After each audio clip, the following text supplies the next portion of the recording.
பொன்னாடை அணிவித்து நீயும் முதல்வராகலாம் என்கிற புத்தகத்தை கொடுத்து தாவேக்காவில் இன்று என்னை நான் இணைத்து கொண்டேன்.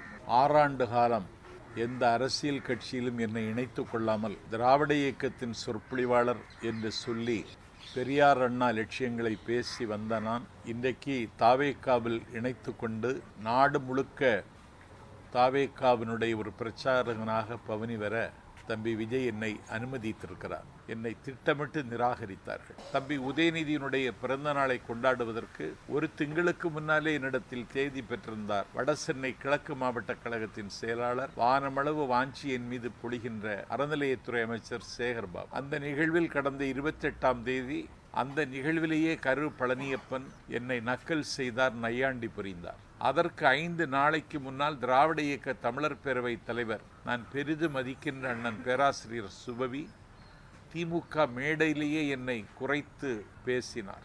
நான் மனதளவில் உடைந்து போனேன். ஏன் இப்படி வசைப்படுகிறார்கள்? நான் அவர்களிடத்தில் ஒன்றும் கேட்கவில்லை. கேட்டாலும் ஒரு சைக்கிள் கூட தரமாட்டார்கள்.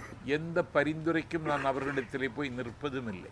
விஜய் சரியான திசையில் பயணிக்கிறார் என்று மக்கள் மன்றத்தில் நான் உரையாற்றினேன்.